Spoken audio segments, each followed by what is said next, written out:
Nasci em Minas Gerais, em Bom Despacho, no ano de 1937.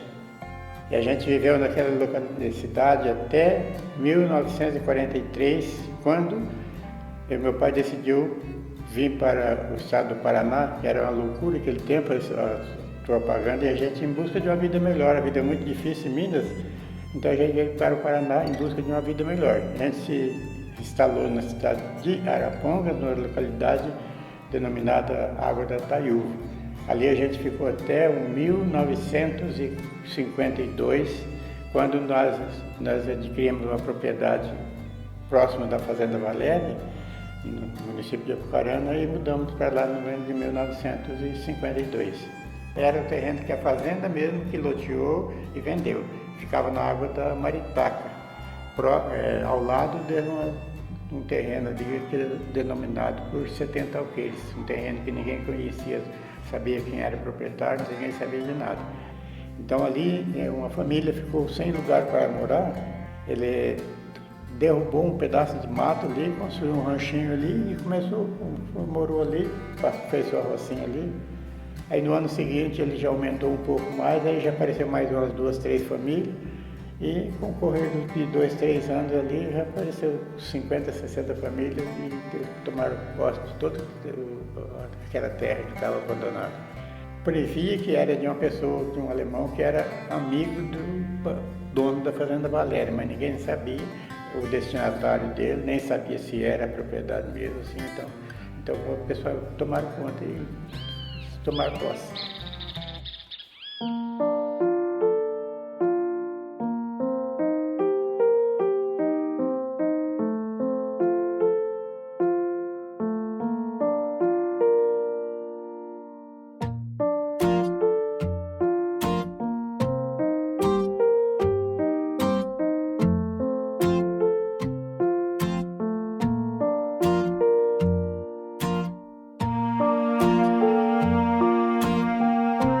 Eram famílias simples, que de pouco a pouco não possuía quase bens. Então nas casas a gente podia notar nada de importante.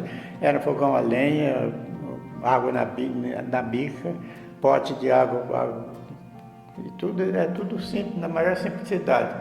Até rádio, quando uma pessoa conseguia comprar um rádio, na época era muito difícil, ali a vizinhança se reunia tudo na casa daquela pessoa para assistir esse programa de rádio, programa nacional, todos aqueles programas sertanejos que existiam. Então, era uma família bem simples e que necessitava de lugar para morar, que se viraram dessa maneira. Lá no 70 alqueires cultivava mais arroz, feijão, milho na época, né? Até depois que surgiu o começo da soja, mas no começo era arroz, feijão, milho.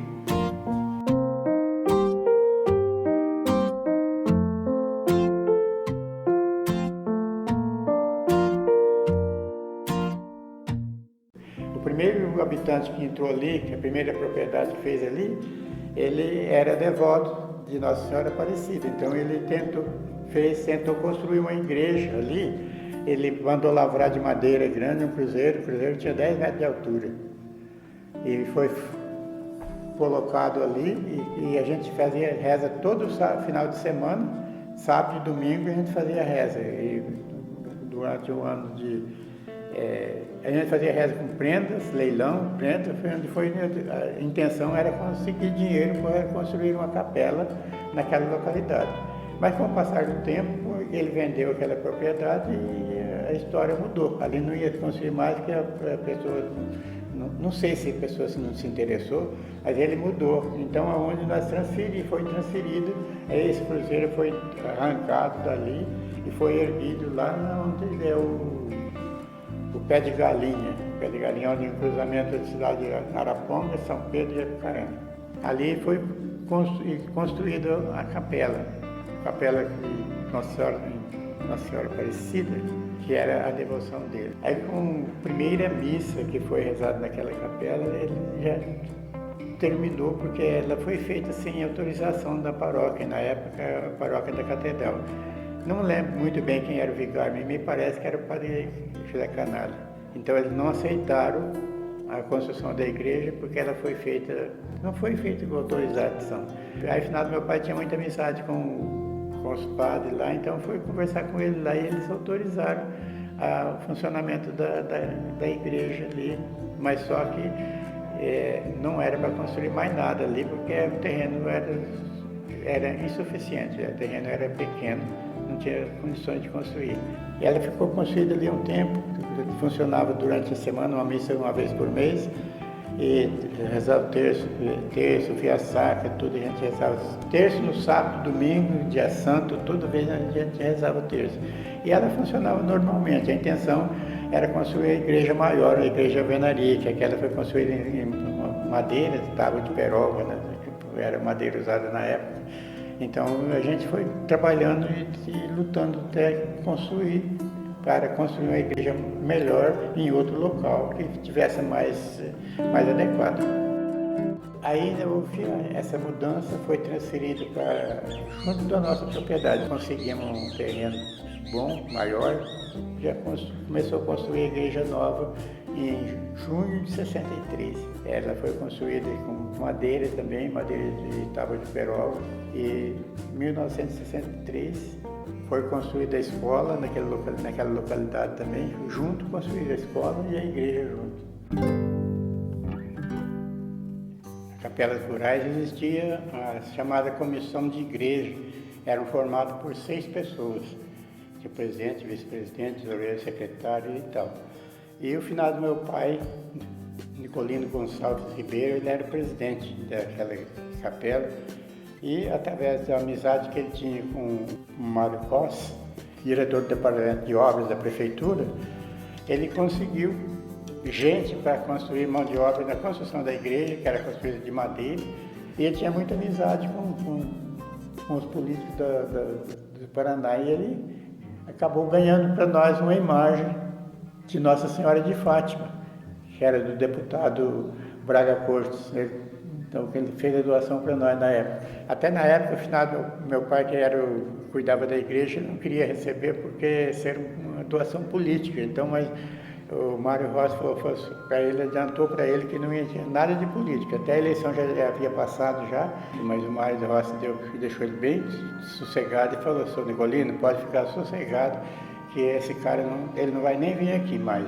A eleição já passou, não tem nada. Então meu pai aceitou. E nós recebemos a imagem. Foi padroeiro da Nossa Senhora de Fátima, de 70 vezes.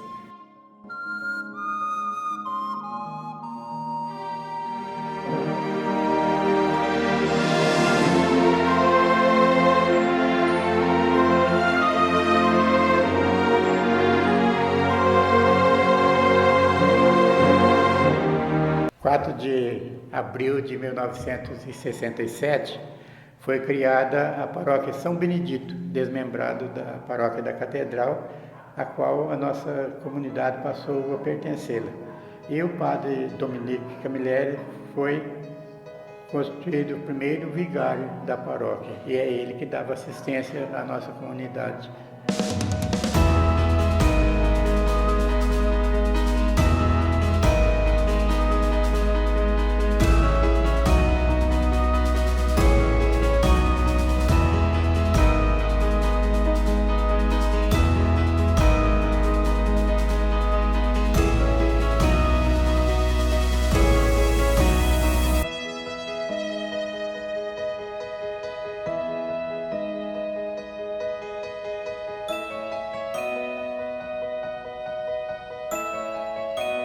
Ave Maria, cheia de graça, o Senhor é convosco. Bendita sois vós entre as mulheres, e bendito é o fruto do vosso ventre, Jesus. Santa Maria, Mãe de Deus, rogai por nós, pecadores, agora e na hora de nossa morte. Amém.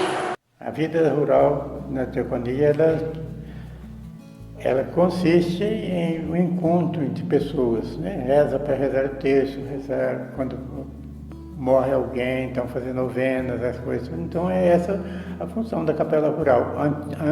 Antigamente. Hoje, se existisse capela, hoje teria muitas outras atividades, reunião de grupo, essa coisa toda, reunião de pastorais, essa coisa, mas antigamente não existia, né? Então a igreja funcionava da seguinte maneira: todos os domingos e dia santo nós tínhamos a reza do terço. E, por incrível que pareça, aparecia muita gente. Na época não tinha televisão e não tinha rádio, tinha muito pouco. Então, como não tinha televisão, então o povo não tinha divertimento. Então, às vezes, tinha pessoa que ia no terço, não ia para rezar. Ele ia só para sair de casa, divertir, encontrar com os amigos. Lá ele encontrava pessoas amigas, mas não tinha nem religião a pessoa tinha. Mas era fácil por isso.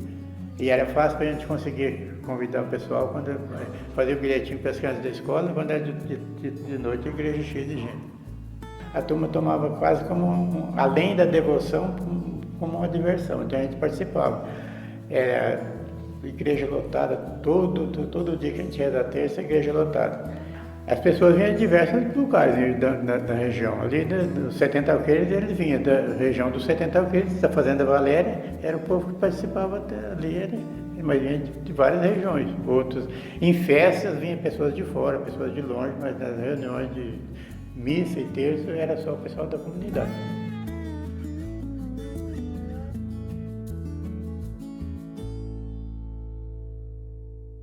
E missa, a gente tinha missa uma vez por mês.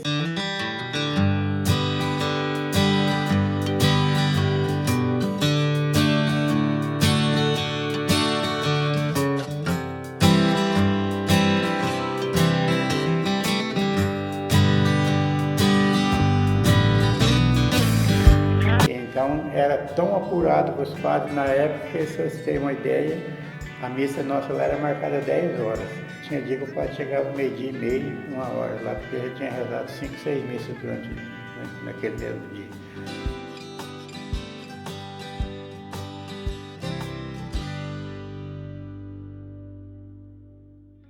Nessa época, quando em 1963, quando foi construída a igreja, foi construída também uma escola na mesma localidade, porque tinha, nessa localidade dominada 70 alqueires, tinha 125 alunos de primeira série que estavam sem direito, não estavam conseguindo estudo porque tinha escola na fazenda, mas a professora da fazenda não aceitava eles por ser gente humilde.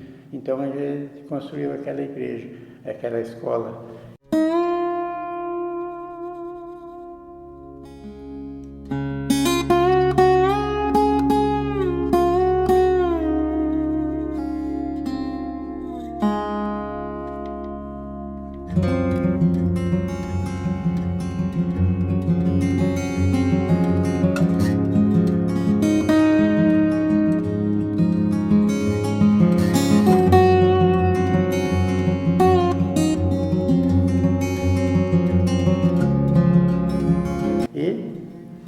Em 65 faltou o professor lá e testaram alguns 2 ou 3 lá, não deu certo, então me nomearam e eu entrei como professor. Aí facilitou um pouco o trabalho da gente, porque meu pai cuidava da igreja, mas eu que ajudava mais ele, o meu trabalho mais era ele.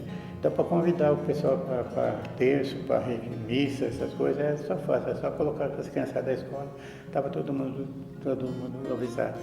E era um movimento assim, importante, porque quando tinha festa em meio de maio, todo domingo tinha a coroação da imagem. A gente fazia ensaio da coroação, as meninas faziam.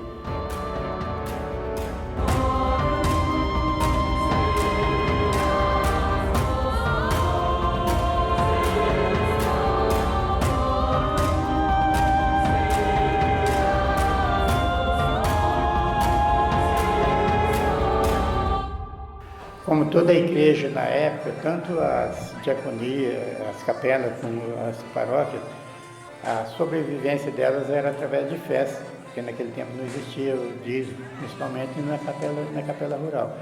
Então as festas a gente fazia, geralmente nós fazíamos 2 festas por ano, 2 vezes por ano nós fazíamos festa. E as festas rendiam bastante porque todo mundo colaborava, tinha bastante gente, a comunidade era pobre, mas colaborava bastante. E todo mundo que participava da festa, participava e colaborava, ajudava. Então, E foi durante muito esse tempo que eu falei que o finado do meu pai, que era o presidente da Economia e Finanças, ele era muito caprichoso, mas ele teve um descuidava que ele pegava, fazia as festas e guardava dinheiro. O dinheiro era guardado na caixa em nome da comissão. Tinha a conta em nome daquela comissão. Então ele juntava dinheiro e guardava. E como vocês todos sabem, a pessoa que cuida de igreja, se ele recebe dinheiro, ele tem que mostrar serviço. Em 1967, quando ele deixou, eu fui eleito presidente da comissão. Todo mundo era candidato, todo mundo votava. 65 pessoas votaram, graças a Deus eu tirei 59 votos para presidente. Então, o que a gente foi fazer? Aí teve a nova comissão, foi uma comissão nova, então duas pessoas antigas, tudo gente nova. A igreja tinha dinheiro, então fazer o quê? Na igreja, a janela da igreja era aquelas vidraças, não sei se hoje a gente falar isso é pouca gente conhece, aquelas vidraças de madeira quadriculada, um calor que ninguém aguentava, que não tinha que abrir. Então a primeira coisa que nós fizemos formamos a igreja, trocamos, não pusemos coisa chique não, que na época o povo já ficou doido de contente. Colocamos vitrô vasculhante. Vitrô, forramos a igreja, pintamos a igreja e compramos um motor estacionário e uma parede de alto-falante. Aí o povo passou a participar muito mais ainda. E com o que nós fizemos? Nós fizemos com o dinheiro que estava guardado de outra direção, outra equipe que guardou o dinheiro.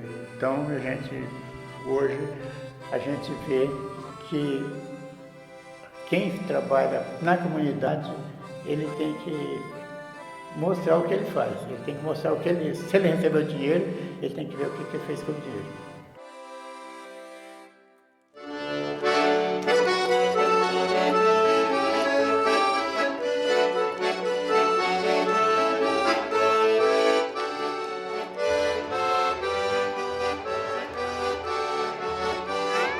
Quem fazia as festas era o povo, né? A gente organizava, a gente tinha, que nem eu falei para você, tinha aquela comissão da igreja, aquela comissão da igreja escolhia uma pessoa idônea para ser presidente da festa, organizava a festa. Aquela pessoa ele organizava tudo, pegava pessoas para trabalhar, pessoas que a gente teria confiança da gente para trabalhar. Eu acho assim, que a gente, desde que a gente está ali, é uma partilha, a gente está doando o trabalho da gente, está doando, talvez até um certo sacrifício, que às vezes a pessoa não podia estar ali e ele está ali marcando presença. E ao contrário de que a gente viu em outras igrejas, as pessoas que trabalhavam na igreja, quando chegava na hora dele almoçar, ele tinha um churrasco, ele tinha um não sei o quê. Na nossa igreja lá ninguém tinha direito a nada. Se a pessoa estava trabalhando, ela estava trabalhando porque queria trabalhar oferecendo alguma coisa para Deus. Então, no final das contas, quando eu ia almoçar, se eu queria comer um churrasco, eu tinha que comprar. E em comunidade diferente, eu participei de festa, eu fui festeiro, quando fui no final da festa, queria que eu levasse churrasco para casa. Então, isso aí nós não fazíamos na nossa igreja. Na zona rural tem uns espaços de tempo que a gente não tem nada que fazer, a gente está à toa. Mês de maio, junho, julho, é um tempo que quem tem colheita de café, tem café. Quem não tem, quem tem os cereais, é um tempo livre. Hoje não, porque hoje se tivesse aquela lavoura de pequeno produtor igual tinha naquele tempo, hoje está muito difícil, por causa do praguejamento que tinha. Mas naquele tempo você plantava o feijão, você plantava e ia lá colher depois. A gente carpia, catando algum pé de mato no meio da planta. Então tinha tempo. Aí, hoje, por exemplo, hoje ninguém pode doar 3, 4 dias de serviço para a igreja, numa construção aí, porque vai fazer falta para ele, porque ele não pode faltar no serviço dele. E nós lá não, nós ficávamos a semana inteira sem trabalhar. Nós, quando teve, em 1958, teve umas missões no Barreiro, missões Capuchinho, e nós estávamos tempo de colher batatinha, nós estávamos começando a colheita da batatinha, foi em abril. O final do meu pai falou assim, essa semana nós não vamos trabalhar nem um dia.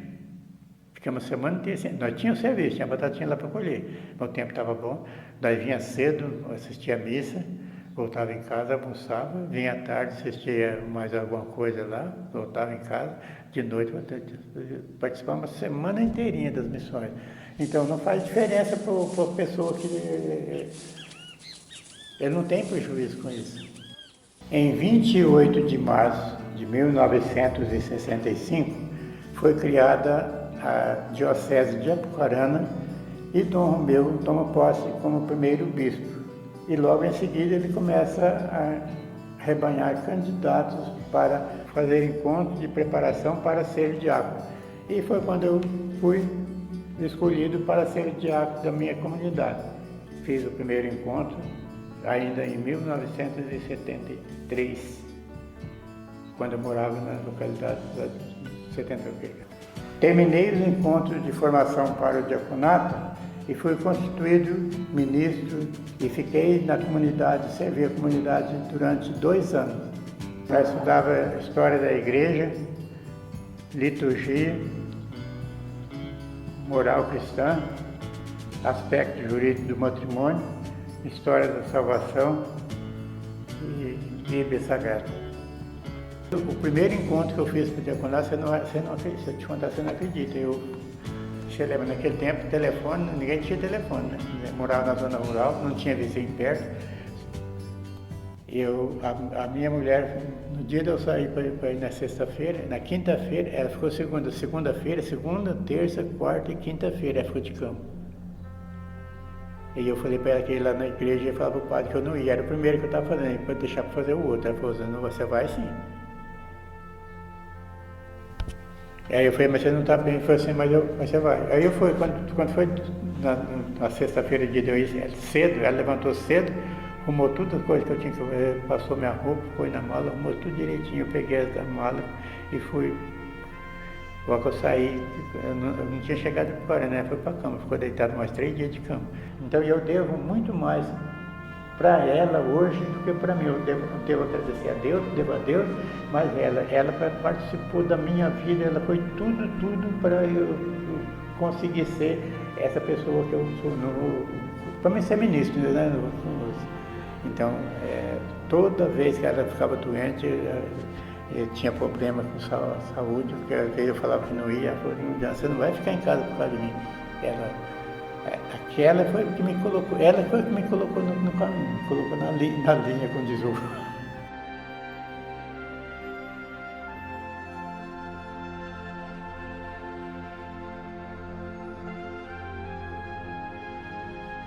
Mas de repente, o êxodo rural na época, as propriedades pequenas estavam sendo engolidas pelas maiores, então o pessoal estava sendo obrigado a se afastar da comunidade. Eu comecei a me preparei, fiz todos os meus encontros, mas não fui o diácono da comunidade, porque eu tive que me mudar de lá.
O motivo do êxodo rural foi a mecanização agrícola, né? O pessoal, família que tinha fazendeiro lá que tinha fazenda, ele dava serviço de 30, 40 pessoas. Quantas vezes eu cansei de trabalhar? 30 pessoas, 40 pessoas trabalhando lá.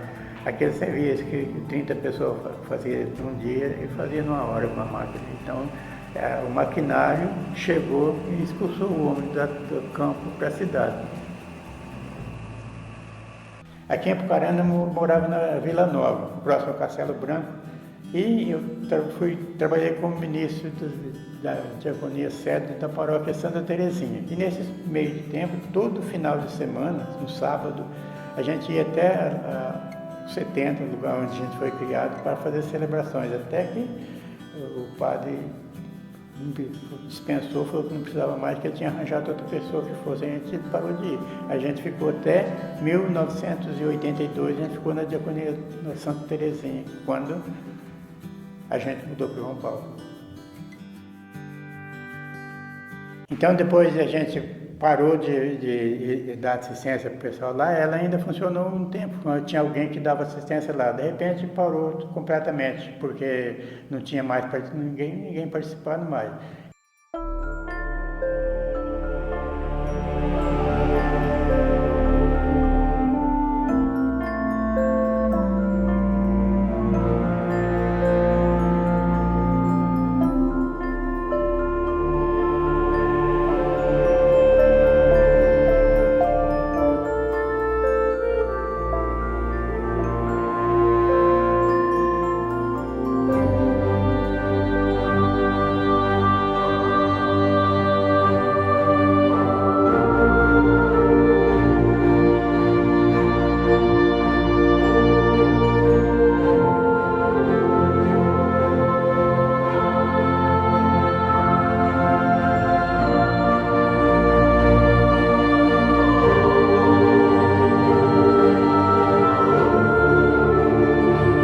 Depois de um certo tempo ela foi demolida e foi trazido o material para a Vila Bom Retiro, onde futuramente iria ser construída uma capela, a qual não foi construída. E, no entanto, a gente sabe mais ou menos, tem dois motivos, que o terreno que foi doado para construir essa igreja é um terreno que tem um desnível muito grande. E na época era difícil mexer com isso, não era igual hoje, que para fazer uma terraplanagem aí é rápido, não tinha. Mas o mais importante, que eu acho que não construiu mesmo lá, foi falta de liderança. Quando eu cheguei aqui no João Paulo, eu já tinha uma capelinha construída de madeira, e o Sr. Olívio, que era o ministro.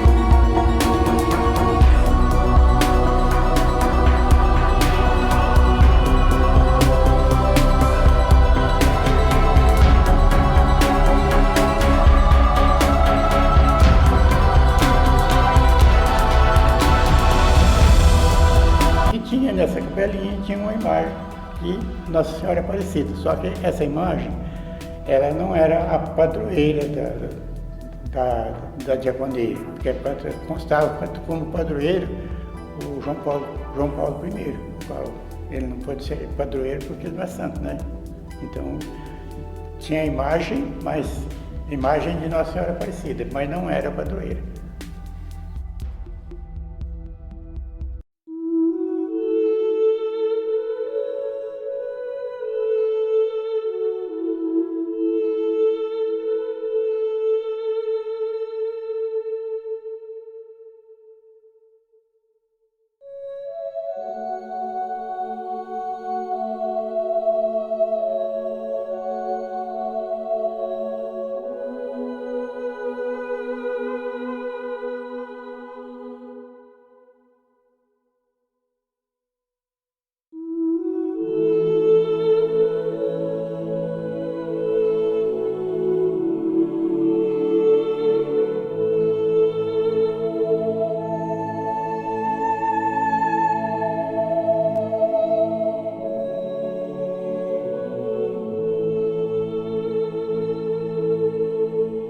Então, como essa capela ela foi demolida e veio para a Vila Bom Retiro, ela estava lá apodrecendo, porque não acharam condições para construir lá.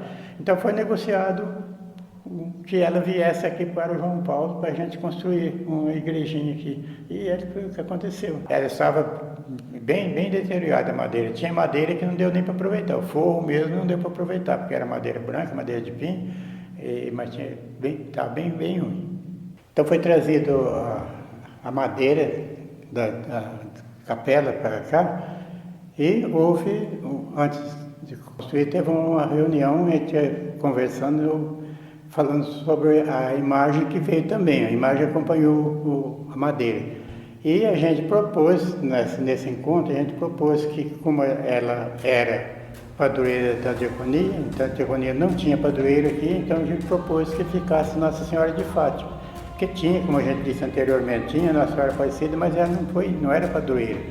Então, o pessoal do encontro, eles aceitaram, então ficou aprovado Nossa Senhora de Fátima. A capela do João Paulo passaria a ser, daquele dia em diante, passaria a ter o nome de Nossa Senhora de Fátima, padroeira como padroeira.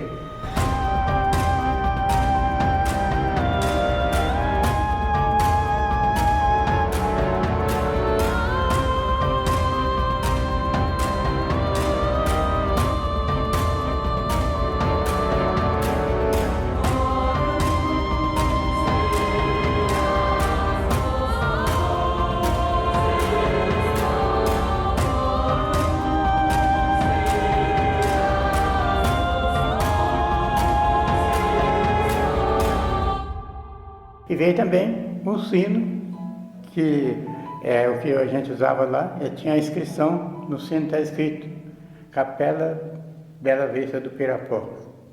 Lá no sino não tinha nome da padroeira, só o nome da localidade.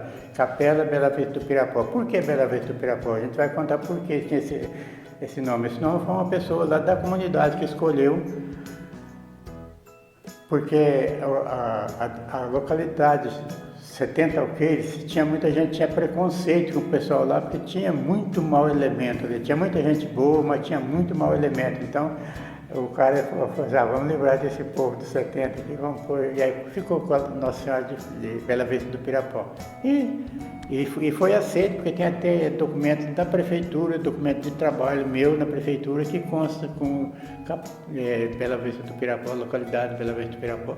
Então aí, como o recebimento desse material da capela, juntou os dois e construiu uma capelinha maior, e ficou eu e o seu Olívio como ministro dela aí, e estamos pelejando até hoje, ela lutando.